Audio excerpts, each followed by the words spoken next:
हमारी पख्तूनख्वा में हुकूमत आई 2013 में, 3 साल मैंने बार बार एक ही चीज सुनी, किधर है नया पख्तूनख्वा। लेकिन 5 साल के बाद क्या हुआ? उसी पख्तूनख्वा ने 2/3 अक्सरियत से तहरीक इंसाफ की हुकूमत को वोट दी 2018 में। 5 साल का मैंडेट लेके आए थे, 3 साल का या 2 साल का नहीं लेके आए थे। मुझे कहते हैं जी वो अपोजिशन लीडर है, आप उसे हाथ नहीं मिलाते। उसके ऊपर अरबों रुपए के करप्शन के केसेस हैं, मैं उसके ऊपर हाथ मिलाता हूं तो मैं एक्सेप्ट करवा देता हूं माशरे में कि बुरी चीज ही नहीं है ये। इंग्लैंड के अंदर कभी किसी एक पॉलिटिशियन के ऊपर सिर्फ इल्जाम लग जाए ना कि इसने पब्लिक का पैसा चोरी किया, कोई उसको एंकर टीवी पे बिठा दे, मजाल है कि पार्लियामेंट में वो घुस सके। मेरी सिर्फ 2 बड़े खानदानों से एक रिक्वेस्ट है, मैं आपसे बल्कि रिक्वेस्ट करता हूं कि 30 साल में जो आप 2 खानदानों ने पैसा चोरी करके मुल्क से बाहर लेके गए, आधा भी आप पैसा पाकिस्तान ले आए। मैं आपसे अपनी कौम से वादा करता हूं, सारे खाने पीने की चीजों की कीमतें मैं आधी कर दूं। अस्सलाम वालेकुम नाज़रीन, इमरान याकूब खान साहब और ज़फ़र इलाली साहब के साथ मैं हूं Sameena Pasha. Program view point में आपको खुशामदीद कहती हूँ। नाज़रीन, महंगाई है और बल्कि महंगाई का एक तूफ़ान है, ये कहा जाए तो कम ना होगा। हमेशा ही हम देख रहे हैं कि महंगाई में इजाफा ही देखने में आ रहा है, कोई खातिर खा कमी नहीं हुई। और चीनी की कीमत की बात करें तो मुँह कड़वा हो जाता है, खाने पीने की अशिया की कीमतों की बात करें तो भूख उड़ जाती है, और अगर पेट्रोल प्राइस की बात की जाए तो इंसान जहाँ खड़ा होता है वहीं खड़े का खड़ा सुन होकर रह जाता है। तो सूरत हाल ये है कि जो ज़रूरियात ज़िंदगी हैं वो बिल्कुल ऐसा लग रहा है कि आवाम की पहुंच से दूर होते जा रहे हैं और आवाम इस पर सरापा एहतजाज नज़र आ रहे हैं। लेकिन ऐसी सूरत हाल से निमटने के लिए प्राइम मिनिस्टर ऑफ पाकिस्तान ने एक तारीखी कदम उठाया और उनका ये कहना है कि पाकिस्तान का सबसे बड़ा रिलीफ पैकेज है जो सब्सिडी की सूरत में बहुत ज़्यादा अफराद यानी 13 करोड़ अफराद तक उनका कहना है कि ये पहुंचाई जाएगी, और उसके लिए एक बाकायदा उन्होंने मैकेनिज़्म भी तरतीब दिया। और उनका ये कहना है कि जी ये सब्सिडी 3 चीज़ों बुनियादी 3 चीज़ों यानी घी, दालें और आटे की उस फराहमी के ऊपर होगी।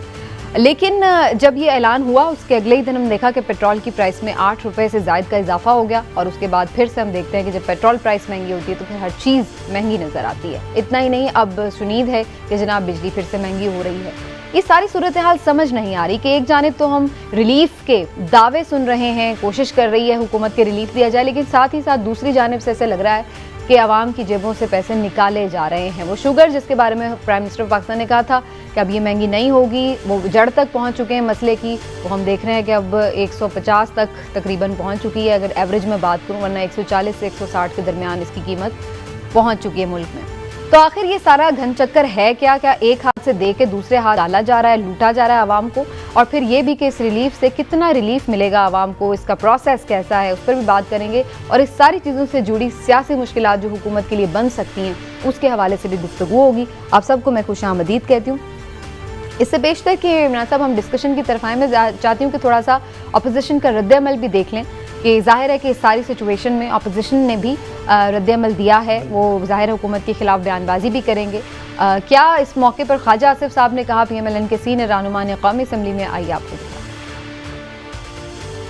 ये रिलीफ पैकेज है, पेट्रोल जो है वो कहाँ का कहाँ पहुँच गया है, ये कैसी हुकूमत है, कौन से वादे हैं? जनाबे वाला कहाँ है वो शख्स जो कंटेनर पे गुफ्तगू करता था? हम उसको ढूंढ रहे हैं ताकि उसको जाके पूछेंगे तुमने क्या कहा था और आज हो क्या रहा है। जो ये दावे करता था, सब जुबान दिखाता था, आवाम के साथ धोखा हुआ है। वो 200 अरब डॉलर कहाँ गए, वो 50 लाख नौकरियां कहाँ गई, वो 1 करोड़ घर कहाँ गए? क्या हो रहा है इस मुल्क के साथ? ये ऐवानी नोटिस लेगा तो कौन नोटिस लेगा?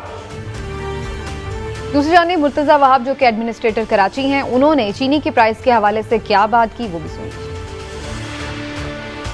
मदीने की रियासत में आज इस्लामी जमहूरिया पाकिस्तान में इमरान खान साहब की हुकूमत में 150 रुपये किलो चीनी मिलने की हम कोशिश कर रहे हैं। बहुत सारे लोगों को 150 रुपये किलो पर चीनी नहीं मिल रही।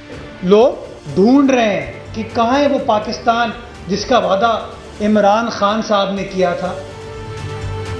इमरान साहब, वादा तो फिर वो क्या जो वफा हो गया, लेकिन सवाल ये है कि जो रिलीफ पैकेज दिया जा रहा है, आप समझते हैं इस बढ़ती हुई महंगाई का वो तोड़ है, या तोड़ नहीं है तो कम से कम थोड़ा तो रिलीफ मिलेगा?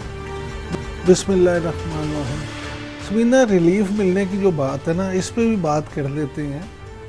डॉक्टर फ़र्रुख सलीम साहब हैं, आप जानती हैं उन्हें, माशाल्लाह माहिर मौशियात है। उन्होंने इस रिलीफ पे बड़ा अच्छा रिएक्शन दिया। उन्होंने ट्वीट किया, उन्होंने कहा जी 13 करोड़ आवाम को 120 अरब रुपए का रिलीफ देने का जो प्राइम मिनिस्टर ने ऐलान किया है, उसको अगर फी फर्द हिसाब लगाएं तो 154 रुपये यानी 150 रुपया तकरीबन 154 रुपये महाना बनता है फी फर्द। अब आप मुझे सिर्फ ये बता दें कि जो 13 करोड़ आवाम को रिलीफ देने का इतना शोर मचाया जा रहा है, उसको महीने में 154 रुपये क्या रिलीफ होगा?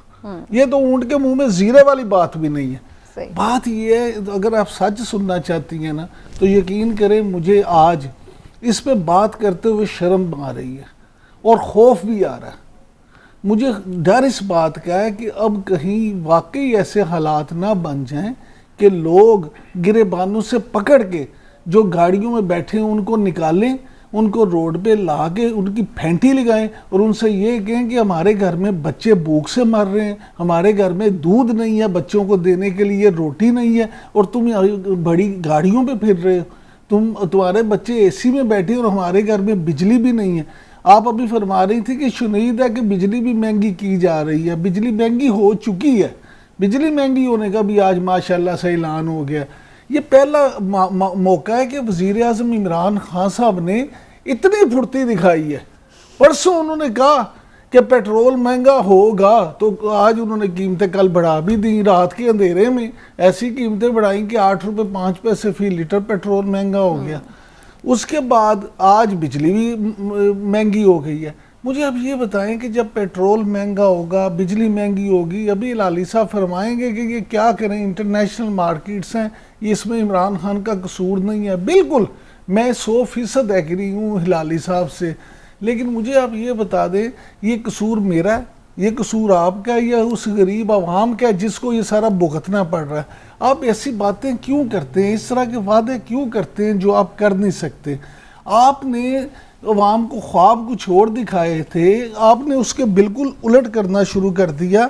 मुझे सिर्फ इतनी एक चीज़ बता दें, मैं इमरान खान साहब से हाथ जोड़ के ये ऑन कैमरा हाथ जोड़ के ये अपील करना चाहता हूँ कि खुदा का वास्ता आप कोई एक्शन ना लिया करें, क्योंकि जब आप बतौर वज़ीर आज़म कोई एक्शन लेते हैं तो उसका रिएक्शन अवाम को भुगतना पड़ता है, हम सब को भुगतना पड़ता है। आप कहते हैं रिलीफ मिलेगा, महंगाई उससे 2 गुना ज़्यादा हो जाती है, तकलीफ मिल जाती हाँ जी। आप कहते हैं चीनी सस्ती होगी, चीनी 150 को छू ले। आपको याद होगा इसी प्रोग्राम में मैं बैठ के कहता था, मैंने फिगर दिया था कि अगर हुकूमत ने ये मामला चीनी की इस तरह ना दिए तो ये चीनी 150 रुपये तक पहुंचेगी। ठीक, काश कि आज हम वो दिखा सकते वही बात कि मैंने कितने महीने पहले बात ये की थी। अब अगर मेरे जैसे आदमी को, एक आम आदमी को जिसको हुकूमती रसाई भी नहीं चीज़ों तक, ये अंदाज़ा हो सकता है, तो जो हुकूमत में बैठे लोग हैं जिनका ये काम है, उन्हें क्यों इस बात का अंदाज़ा नहीं होता? वो क्यों इस पे अमल नहीं करते? बिल्कुल ठीक है। हिलाली साहब, एक तो ओवरऑल आप जिस तरह भी रिस्पॉन्ड करना चाहें, जो महंगाई की लहर और जो प्राइम मिनिस्टर साहब का रिलीफ पैकेज है, पहले तो उस पर आप बात कर लें, फिर हम इस पे और भी डिटेल में बात करते हैं कि क्या इसमें बेहतरी हो सकती थी। लेकिन आपको रिलीफ पैकेज कैसा लगा?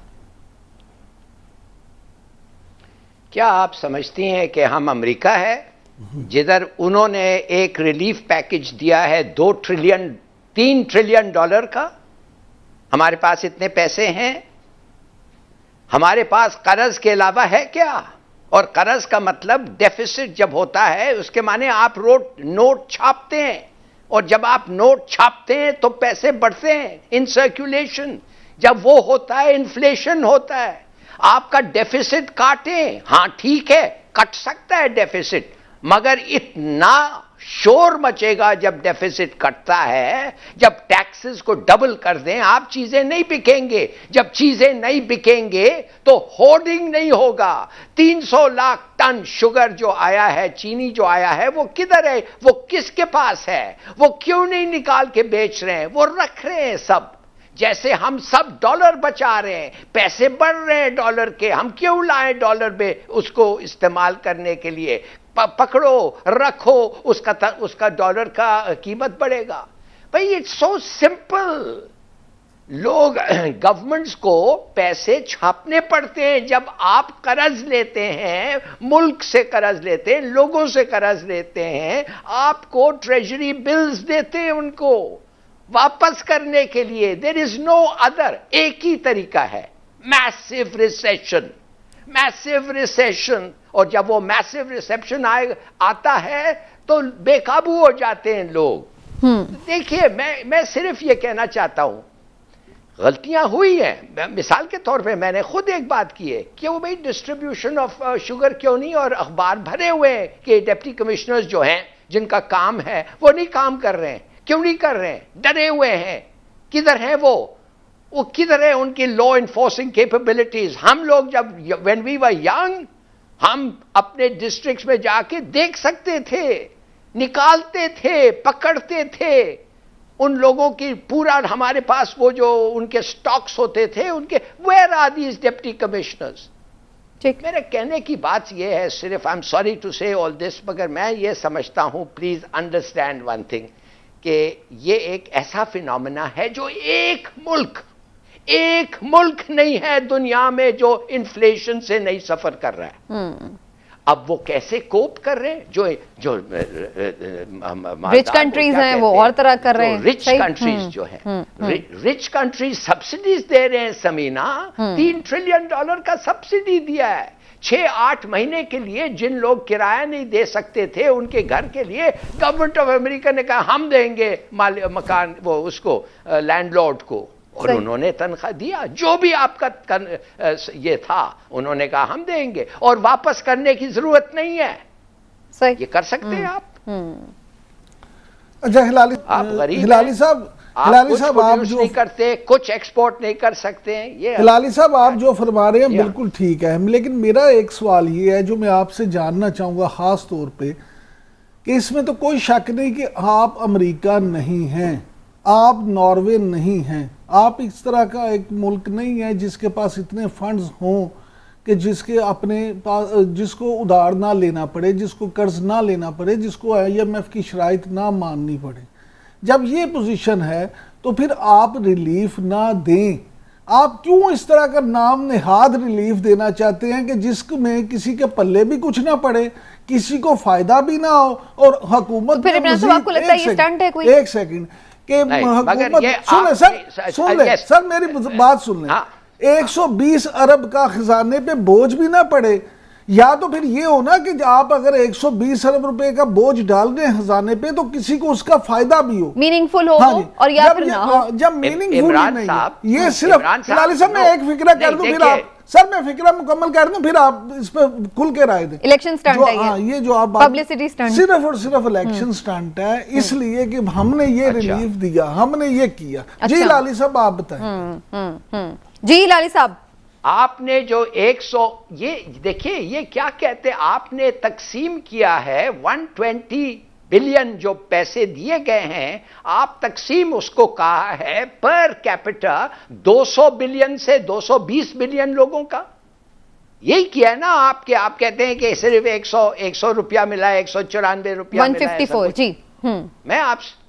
मैं आपसे कहना चाहता हूं कि ये उनके लिए नहीं है, ये सब लोगों के लिए नहीं है, नहीं। ये उन लोगों के लिए है जिसके पास कुछ नहीं है। नहीं सर, वजीर आजम साहब हर आदमी को सर वजीर आजम साहब ने कहा है कि 13 करोड़ अवाम को इससे फायदा होगा, 13 करोड़ अवाम इससे मुस्तफीद होंगे।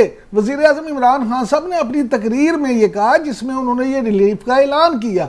अब अगर आप 120 अरब को 13 करोड़ पे डिवाइड करते हैं तो पर वो ठीक हो गया। हाँ। लेकिन अब इमरान साहब इसमें मेरा एक सवाल ये बुनियादी, चलिए माना ये 154 नहीं बल्कि 1054 रुपए रकम है जो कि रिलीफ की सूरत में हर शख्स को मिल जाए, लेकिन प्रॉब्लम ये है कि क्या वो वाकई उस तक पहुंचेगी? पहला सवाल तो बेसिक ही है। एक तो ये कि जो शफाफियत है वो कैसे होगी? क्या ऐसा नहीं होगा कि दुकानदार, जो एक रजिस्टर्ड दुकानदार, वो सब्सिडी वाले चीज़ें आम निर्खों पे बेचना शुरू कर दे? और फिर जो इतना कॉम्प्लेक्स किस्म का इसका प्रोसेस है, कल मैं सुन रही थी मुजम्मिल असलम साहब को, भट्टी साहब के शो में खबर है में वो बात कर रहे थे, एक्सप्लेन कर रहे थे, वो इतना कॉम्प्लिकेटेड प्रोसेस मुझे लग रहा था कि हमारे वो अवाम जो एक कीपैड वाले फ़ोन से नंबर डायल नहीं कर सकते, वो कैसे उसको एक्सेस करेंगे? मुझे तो ये समझ नहीं आ रहा कि कोड आएगा, वो बताएंगे और किस तरीके से, तो कैसे वो, बल्कि वो है हमारे पास मुजम्मिल असलम साहब ने क्या तरीका कार उसका बताया, सुन लेते हैं जी। पीर से एक वेबसाइट आ जाएगी, वो अपना शनाख्ती कार्ड और अगर उसके नाम पे मोबाइल सिम है तो वो डाल देगा। एहसास की जो टीम है वो उसको असेस करेगी और अगर आपकी आमदनी 31,000 से कम है और अगर उनका डेटाबेस वो प्रूफ करता है तो आप इस स्कीम के हकदार हो जाएंगे। आप किसी भी करियाना स्टोर में चले जाएंगे जो रजिस्टर्ड होगा, आप जाके अपना शनाख्ती कार्ड नंबर मुंह से बोलेंगे, फिर वो आपका जो है वो मोबाइल पे अपने शनाख्ती कार्ड नंबर डालेगा और उस वक्त आप उसे कह देंगे मुझे 5 किलो आटा दे दो। अब वो जैसे ही वो अपने मोबाइल फोन पे डालेगा, आपके मोबाइल पे उसी वक्त कोड आएगा, दुकानदार वो कोड डालेगा, 400 रुपए की जगह जो है आपसे वो 30% कम लेकर 280 रुपए लेगा और आपको रवाना कर देगा।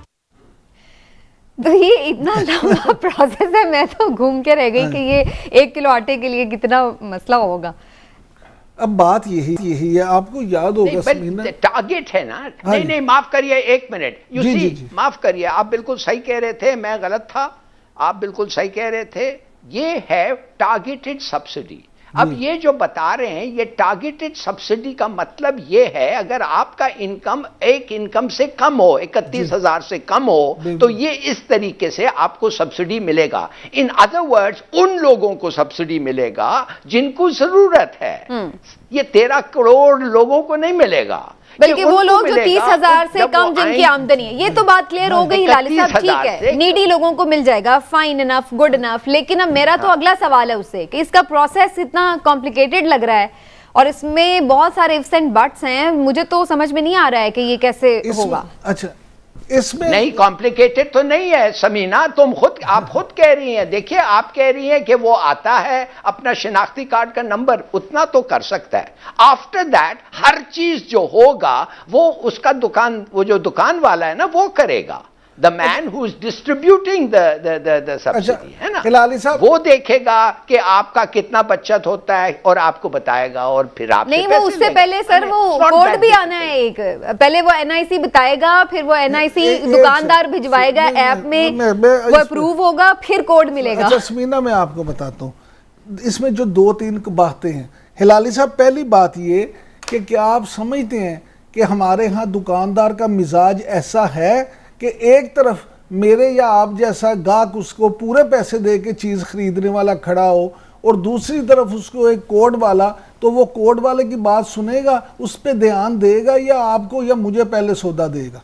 पहली बात, उस बेचारे को वहाँ पे भी जलील होना पड़ेगा, उसकी इज्जत नफ्स वहाँ पे भी मजरू होगी।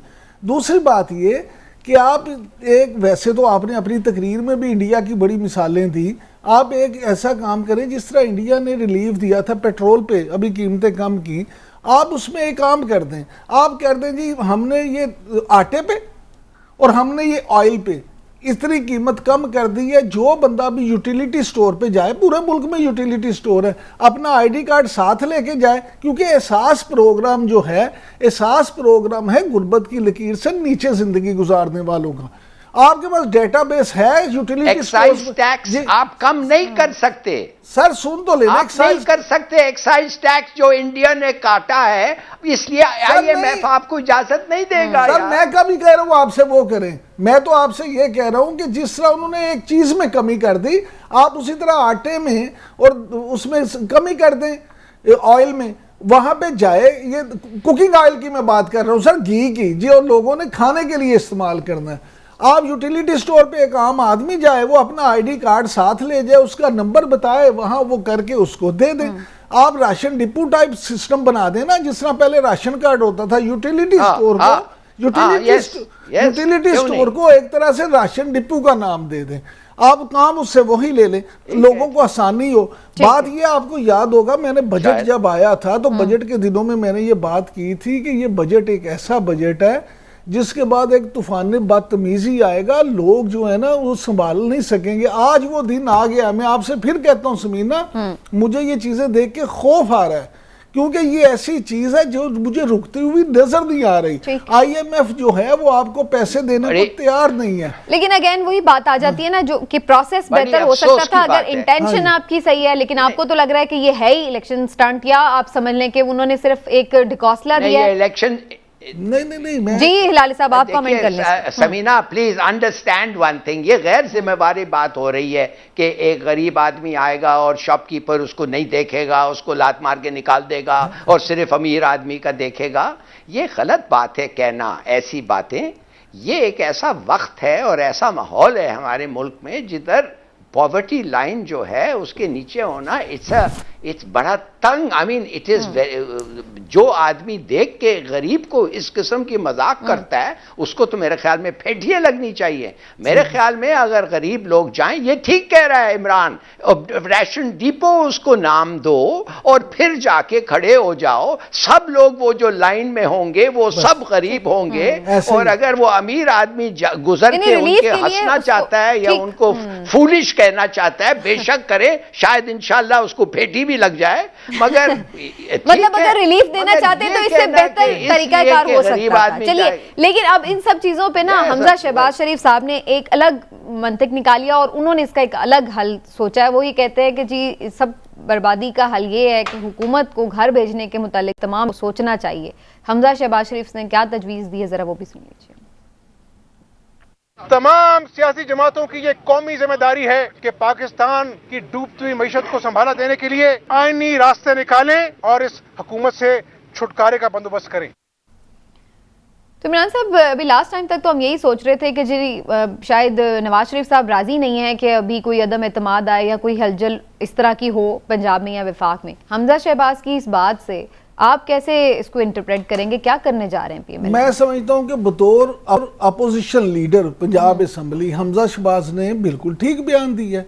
उसकी बुनियादी वजह यह है कि उनको और क्या बयान देना चाहिए। उनको तो बयान ही ये सूट करता है कि जनाब क्योंकि हुकूमत की कारकर्दगी ठीक नहीं है, क्योंकि हुकूमत महंगाई बहुत बढ़ा रही है, क्योंकि हुकूमत आवाम को रिलीफ नहीं दे रही, इसलिए तमाम जमातों को चाहिए कि वो इसको ख़त्म करने के लिए कोई भी आईनी रास्ता इख्तियार करें।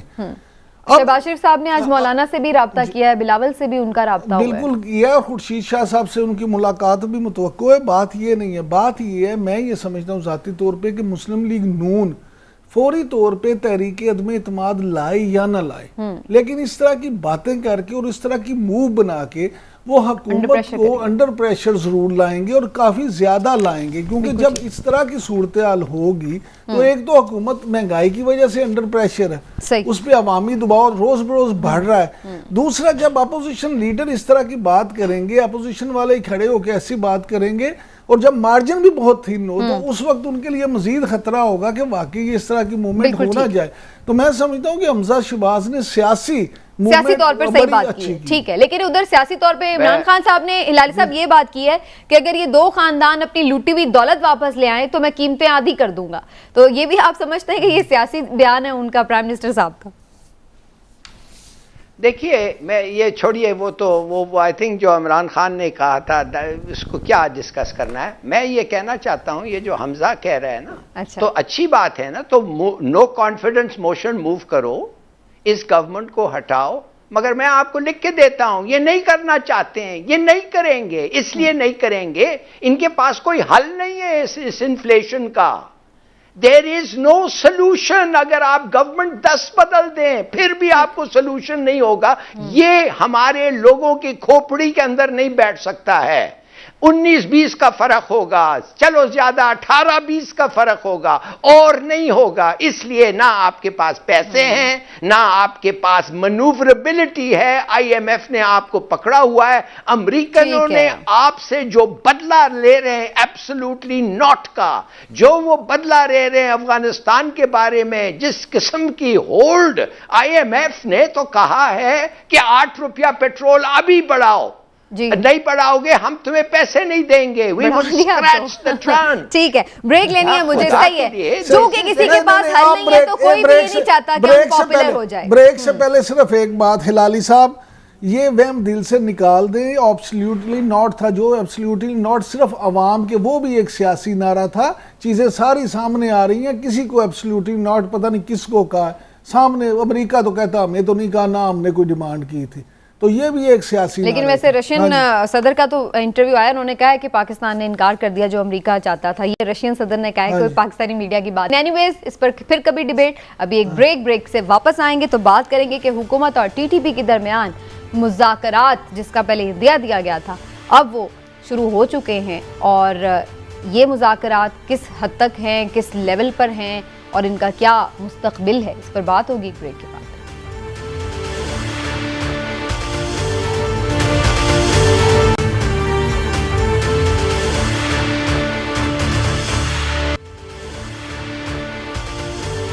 वेलकम बैक नाजरीन। कलअदम तहरीक तालिबान पाकिस्तान से मुज़ाकरात रियासत पाकिस्तान के इस वक्त जारी हैं और इस सिलसिले में ये कहा जा रहा है, तालिबान ज़राए ये कोट कर रहे हैं कि जनाब सिराजुद्दीन हक्कानी इस सिलसिले में अहम किरदार अदा कर रहे हैं, लेकिन इसमें बहुत सारे सवालात हैं। वो ये कि आखिर ये किन टर्म्स एंड कंडीशंस पर मुज़ाकरात हो रहे हैं, दोनों तरफ से डिमांड्स क्या हैं और इन मुज़ाकरात की कानूनी हैसियत क्या है और फिर इनका मुस्तकबिल क्या है। तो इस हवाले से गुफ्तगू करना बड़ा ज़रूरी है। पहले मैं हिलाली साहब की तरफ जाऊँगी। हिलाली साहब, ये सारे क्वेश्चन बड़े इंपॉर्टेंट हैं, लेकिन सबसे पहले तो मैं आपसे ये जानना चाहूँगी कि आप समझते हैं कि TTP के साथ मुज़ाकरात की कोई ज़रूरत भी है? क्योंकि अभी तो बहुत सारे लोग इस बात पर ही खफा हैं कि जी इस तंजीम के साथ तो मुज़ाकरात होने ही नहीं चाहिए, क्यों हम कर रहे हैं? बहुत अच्छा सवाल है आपका, और बहुत सारे लोग ऐसे सोच रहे हैं और मैं भी उनमें शरीक हूँ जो समझता हूँ कि इन लोगों का बैकग्राउंड हम जानते हैं। ये किस्म के मर्डरर्स हैं, चोर हैं, ब्रिगन्स हैं।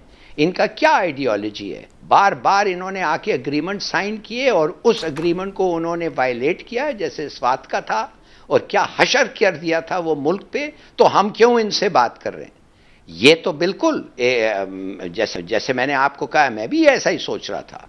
मगर अब देखिए, दो तीन चीजें हैं जल्द से। एक तो ये सिराजुद्दीन हक्कानी का, ये रिस्पॉन्सिबल आदमी है, इंपॉर्टेंट लीडर है, पावरफुल आदमी है, और इस एरिया का जो इन लोग जिधर से ये आते हैं उस पे उसका काफी इन्फ्लुएंस है। वो मदद कर रहा है, वो कह रहा है इनको, कह रहा होगा उनको कि इनसे एग्रीमेंट करो, वी वांट पीस, हमें अमन चाहिए। अगर अमन उधर होगा तो अफगानिस्तान में भी होगा, और मैं अफगान हूं, और ये और वो, बड़ी अच्छी बात है। और साथ साथ जो लोग निगोशिएट कर रहे हैं, and here is the key, जो लोग हमारे तरफ से निगोशिएट कर रहे हैं समीना, वो वही लोग हों जो इनके साथ लड़ा और इनको मुल्क को उनसे निकाला, और वो पता है वो किस किस्म के लोग हैं। तो मैं समझता हूं कि अब वो उनके झूठे वादे से they will not be fooled, और ना उनको ऐसे कंसेशंस देंगे कि फिर उनको इनके खिलाफ लड़ना पड़ा। तो मैं आई एम कॉन्फिडेंट कि ये जो बातें हो रहे हैं, मैं नहीं समझता कि एग्रीमेंट होगा, और मैं नहीं समझता अगर भी हुआ बचेगा, इसलिए कि ये लोग मेरे ख्याल में मर्सनरीज हैं। इनका काम ही ये है कि लड़ाई करो, लूटो और जिंदगी गुजारो। मगर अगर ट्रस्टवर्दी नहीं आप समझते हैं? अच्छा, बड़ी अच्छी बात होगी अगर कुछ ना कुछ हुआ तो। लेकिन ये टाइमिंग ठीक है हिलाली साहब इस तरह के डायलॉग्स के लिए, इस तरह के मुज़ाकरात के लिए? नहीं, मैं तो समझता हूँ इमरान खान ने उठ के कह दिया कि मैं कहता हूँ कि हर वक्त लड़ाई से कुछ नहीं होता है, सिर्फ बातों से होता है। पूरी दुनिया लड़ती है। You need to fight at a time and you need to talk at a time. जब वक्त होता है लड़ने का, आपको लड़ना पड़ता है। जैसे वो वक्त आ गया था स्वात पे, और ये कहते रहे नहीं लड़ाई मत करो, बस दे दो, नहीं नहीं नहीं इंशाल्लाह, ये वो कुछ नहीं हुआ, लड़ना पड़ा, इनको निकालना पड़ा, 70,000 लोग मारे गए। तो मेरे ख्याल में ये कहना कि इसलिए कि बातचीत अच्छी होती है, बातचीत करो, और शायद वक्त है बातचीत के लिए। ठीक है। और फिर हम देख भी चुके हैं कि पहले भी बहुत सारे जो एग्रीमेंट्स हुए हैं तो फिर उनका क्या अंजाम रहा। लेकिन इमरान साहब, आपका क्या ख्याल है, किन टर्म्स एंड कंडीशंस पर ये मुज़ाकरात हो रहे हैं, और क्या इस सिलसिले में तमाम स्टेक होल्डर्स रियासत पाकिस्तान के एक पेज पर हैं? समीना, पहली बात तो ये कि लाली साहब जो फरमा रहे थे ना कि कुछ लोग ऐसे हैं जो चाहते हैं कि मुज़ाकरात ना हो, और हिलाली साहब भी उनमें से एक हैं। बिल्कुल ऐसे बहुत से लोग हैं, कुछ नहीं बहुत से लोग हैं जिनकी ये राय है। लेकिन कुछ लोग ऐसे भी हैं, बल्कि बहुत से लोग ऐसे हैं जो ये समझते हैं, जिनमें से एक मैं भी हूँ, हम ये समझते हैं कि अगर अमेरिका बार बार तालिबान के साथ मुज़ाकरात कर सकता, अगर अमेरिका के फ़ायदे के लिए हम तालिबान को मुज़ाकरात की टेबल पे ला सकते हैं, तो फिर अपने फ़ायदे के लिए अफ़गानिस्तान में अमन के लिए हम इतनी कोशिशें करते रहें, और अपने फ़ायदे के लिए अपने मुल्क में अमन के लिए हमें कोशिश क्यों नहीं करनी चाहिए? पहली बेसिक सवाल ये। दूसरी बात ये कि ये जो जिस मुआहदे की या जिस मुज़ाकरात की ये बात की जा रही है, उसमें जो बात अभी सामने आई है वो यही है कि जी आईने पाकिस्तान की बालादस्ती और रियासत की हाकमियत, ये दो बुनियादी चीज़ें होंगी इन मुज़ाकरात में जो मामला तय किए जाएंगे। और तीसरी बात ये कि फायरबंदी जो है कि उधर से कोई इस तरह का मामला नहीं होगा मुज़ाकरात, और इसमें मुज़ाकरात के मुताबिक मज़ीद फैसले कर लिए जाएंगे। अब देखिए इनमें से कोई चीज़ ऐसी है जिसका रियासत पाकिस्तान को नुकसान हो? नहीं नुकसान। और फिर सबसे बड़ी बात ये कि ये एक ऐसा काम है कि जिसमें कभी भी रियासत की रिट के बगैर ये काम हो ही नहीं सकता, और ना ही सिर्फ हुकूमत ये अपनी मर्जी से काम कर सकती है जब तक तमाम स्टेक होल्डर्स इस बात पे मुत्तफिक ना हो। क्योंकि ये काम ऐसा है कि ये मुज़ाकरात जो है उनमें कोऑर्डिनेशन ही सिराजुद्दीन हक्कानी साहब की सिर्फ हुकूमती लोगों से कोऑर्डिनेशन नहीं है, बल्कि उनकी रियासती इदारों के साथ भी कोऑर्डिनेशन है। और सिराजुद्दीन हक्कानी साहब जो हैं उनका बहुत ज्यादा ताल्लुक है जामिया हक्कानिया से। ये जो मौलाना समीउल हक का मदरसा था, आपको याद होगा कि बहुत से तालिबान यहाँ के पढ़े लिखे पढ़े हुए, तो उनका एक इम्पोर्टेंट इसमें रोल है, इम्पोर्टेंट रोल है। और वो सारी चीजें जो है, मैं इस पे बात करती हूँ, लेकिन लाली साहब का कमेंट ले लूं। जी लाली साहब, पहले बात तो ये है कि ये कहना कि अफगान तालिबान और टीटीपी के जो लोग हैं वो एक ही हैं, कि वो पाकिस्तान में वो करना चाहते हैं जो अफगान तालिबान ने अफगानिस्तान में किया, ये बिल्कुल गलत है। ये जो लोग हैं जो टीटीपी हैं, इनके बैकग्राउंड हम अच्छी तरीके से जानते हैं, इनके रवैया, इनके सोच ख्याल और सब चीज़ हम जानते हैं। इन्होंने क्या किया जब इनके पास एक थोड़ा सा हमारे मुल्क का हिस्सा इनके कंट्रोल में था, हम वो भी जानते हैं कैसे लोगों के साथ क्या रवैया किया। देखिए बड़ा फर्क है, एक आइडियोलॉजिकल अपोनेंट है, फो है, दुश्मन है बेशक आइडियोलॉजिकल, खासतौर अमेरिकनों का, हमारा नहीं अमेरिकनों का, और अमेरिकनों के और एज एन ऑर्गेनाइज्ड फोर्स। ये नहीं कि रेप और प्लंडर, ये नहीं कि चोरी और मैसेकर्स, ये नहीं थे वो। तो ये और इनके साथ उनको लगाना मैं ख्याल था। और टीटीपी के बारे में तो सब ये कुछ एलिमेंट्स अगर हमने सुनते रहे हैं कि ये तो इंडिया से भी फंडिंग लेते रहे हैं, और ये बाकायदा पाकिस्तान में इंस्टेबिलिटी के लिए यूज होते हैं, जबकि अफगान तालिबान के बारे में। लेकिन इमरान साहब, इसमें मेरा ये सवाल भी है कि क्या अफगान तालिबान इनके गारंटर बनेंगे? हम ये समझें इसलिए हम उनसे टॉक्स कर रहे हैं। पहली बात ये है कि मुझे हंसी इसलिए आ रही थी कि हिलाली साहब, आपको याद होगा कि जब तालिबान के साथ ये मामला तो हो रहे थे, तो उस वक्त हिलाली साहब इसी प्रोग्राम में कई दफ़ा ये कह रहे थे ये सब एक ही है, ये टीटीपी पाकिस्तान और वो भी एक ही है। ये सब हो सकता है। हाँ जी, हाँ जी, यस। बात जी सर, ऐसे ही है। अब होता ये है कि चीज़ें टाइम टू टाइम वेरी करती हैं। बिल्कुल 100% आपने ठीक कहा। अगर अफगान तालिबान गारंटर नहीं बनेंगे तो फिर पाकिस्तानी रियासत या हुकूमत दोनों इन मुज़ाकरात को उस तरह से तस्लीम ही नहीं करेंगे। अच्छा। देखें जिस तरह पाकिस्तान ने फैसिलिटेट किया था अमेरिका और तालिबान को मामला हल करने में, सेम उसी तरह से अब तालिबान, क्योंकि तालिबान ने आपके साथ ये तय किया था कि वो अपनी सरजमीन आपके खिलाफ इस्तेमाल नहीं होने देंगे, और वो टीटीपी को भी उसके मुताबिक मजबूर करेंगे। ये सारी चीजें जो पहले डिस्कस हो चुकी थी, अब उन्हीं की इम्प्लीमेंटेशन के लिए ये सब कुछ किया, ये सारी चीजें हो रही हैं। लेकिन लाली साहब, इस बात की अब क्या हम तवक्को रखें कि ये लोग दोबारा रीऑर्गेनाइज नहीं हो जाएंगे? ये जो इन्हें टाइम पीरियड मिलेगा, अगर एक जो भी आप कह लें सीज फायर का, या जो भी ये जब तक ये एग्रीमेंट या टॉक्स हो रही होंगी, तो उसमें ये दोबारा से मुनज़्ज़म होके दोबारा से स्ट्रेंथ ना पकड़ लें, इस बात का भी तो एक डाउट है। बिल्कुल। और मैं ये सिर्फ कहूँगा, कौन कह रहा है कि ये हक्कानी इनका गारंटी करेगा? हक्कानी क्या गारंटी करेगा भाई? हमारे मुल्क का अमन हक्कानी गारंटी करेगा? हमारे मुल्क का अमन हम गारंटी करेंगे, और ये लोग जो आके अगर ख़राब करना चाहें इनको हम निपटेंगे। वो कोई गारंटी नहीं करेगा। हम क्या गारंटी कर रहे हैं अफगान तालिबान के लिए? क्या गारंटी हम कर रहे हैं? हम कह रहे हैं कि वो औरतों को एजुकेशन देंगे, हम कह रहे हैं हम कोशिश करेंगे, हम गारंटी कुछ नहीं कर रहे हैं, ना ये गारंटी कर रहे हैं, नंबर 1। ठीक। और दूसरी बात है, इन्होंने लड़ा है, लोगों को मारा है, कत्ल किया है, और जो हरकतें की हैं, तौबा, क्या हरकतें नहीं किया इन्होंने।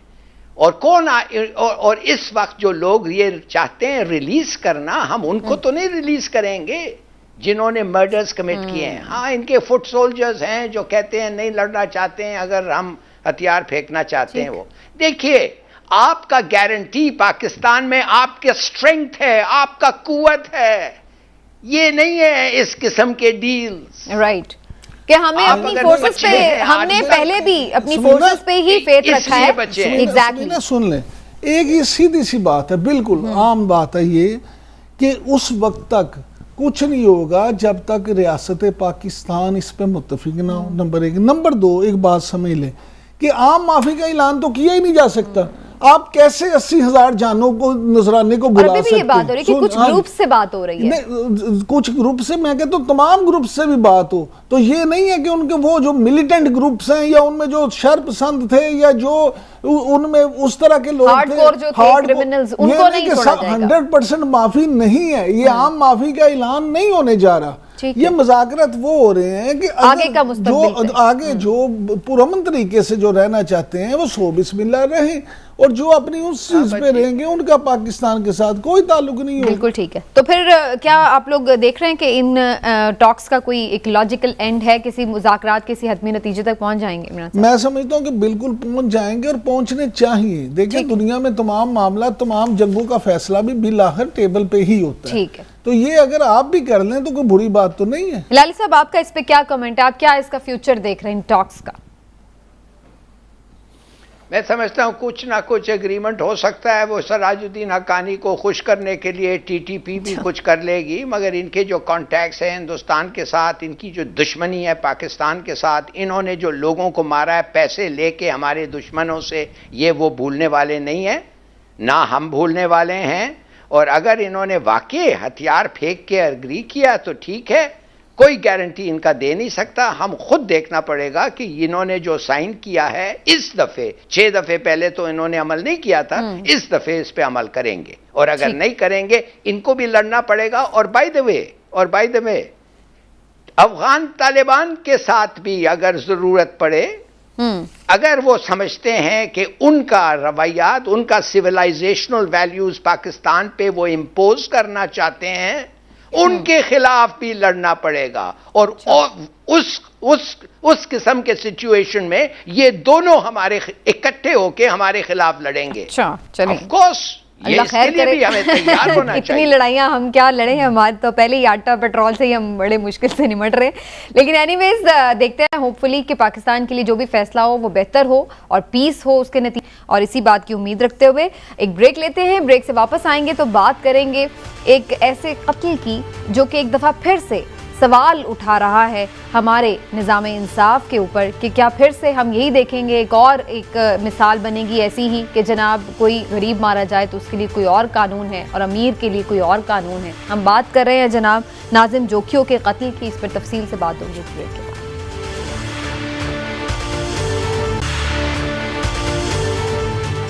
वेलकम बैक नाजरीन। नाजिम जोखियो एक सिंधी नौजवान है जिसको कत्ल कर दिया गया, और उसका कसूर क्या था जो अभी तक खबरें सामने आई हैं, अभी तक जो बातें सामने आई हैं, उसके भाई के मुताबिक उसने एक ऐसी वीडियो बनाई थी जिसके पादाश में उसको कत्ल कर दिया गया। और ये वीडियो उसने किसकी बनाई थी जनाब?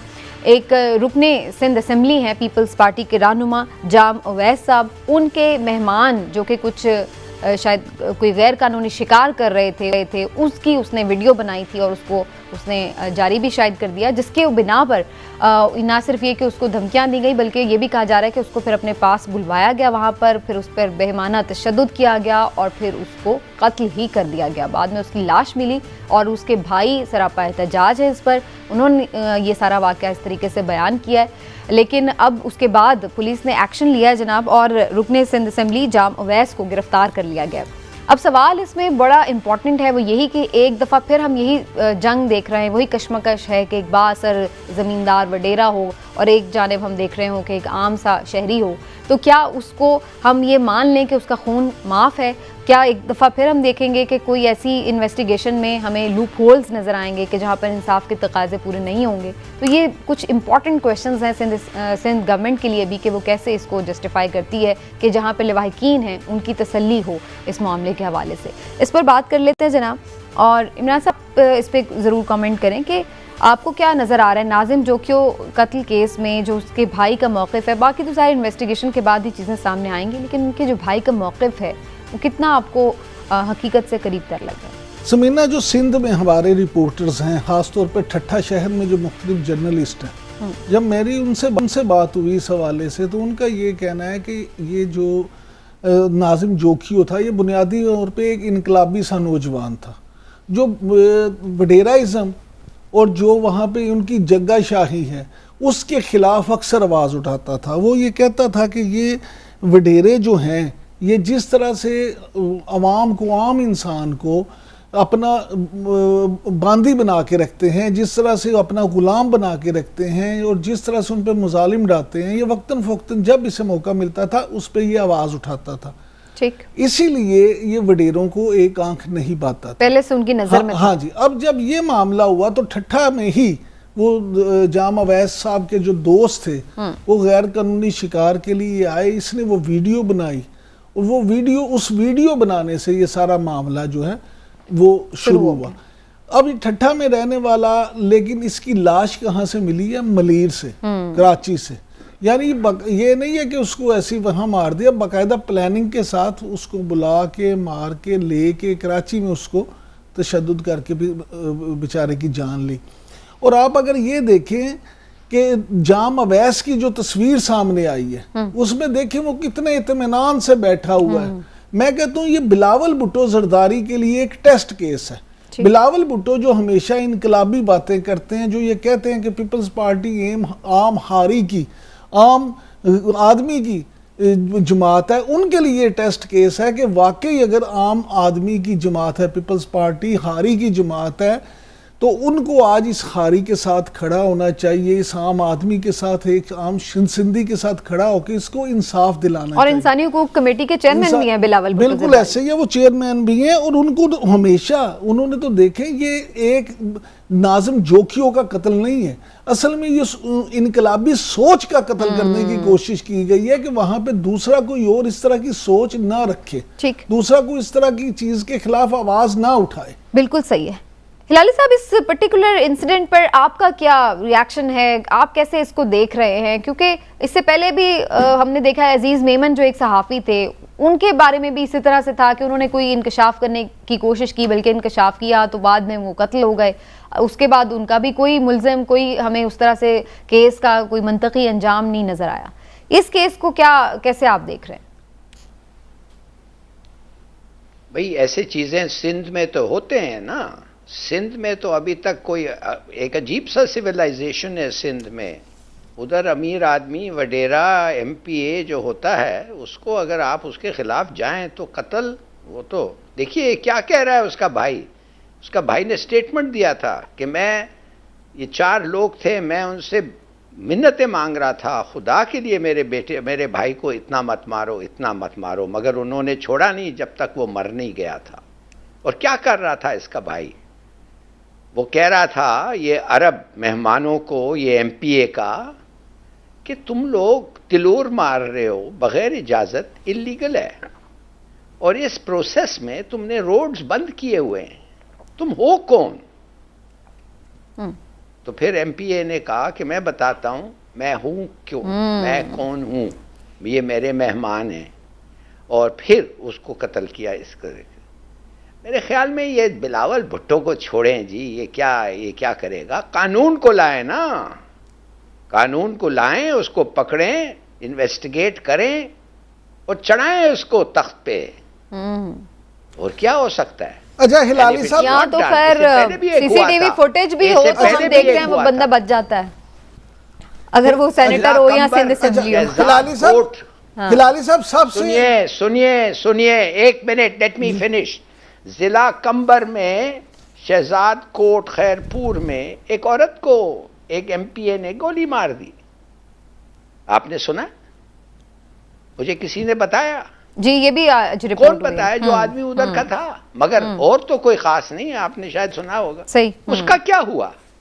बिल्कुल ठीक यार, आई एम टेलिंग यू, ये तो एक इंसानी जान कीड़े मकोड़ों की अच्छा तरह हिलाली है। साहब, जो इसमें एक और अहम बात है, आप ये देखें कि मलीर के इलाके में जाम गोट में जो ये जाम अवैस का फार्म हाउस है, वहां से इसकी लाश मिली है। ये नहीं कि लाश भी कहीं और से ऐसे रास्ते में राह चलते नहीं मिल गई, वहां से लाश मिली है।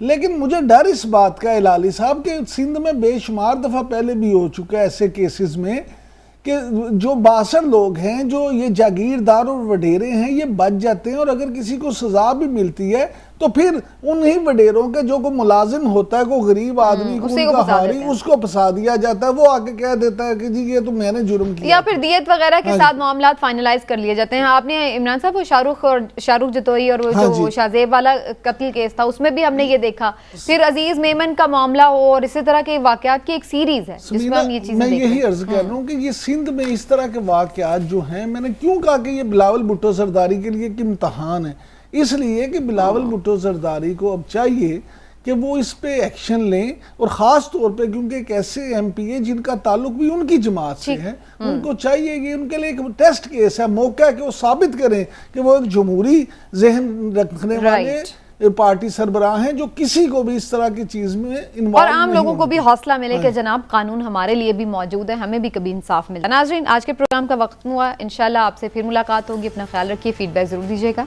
अल्लाह हाफ़िज़।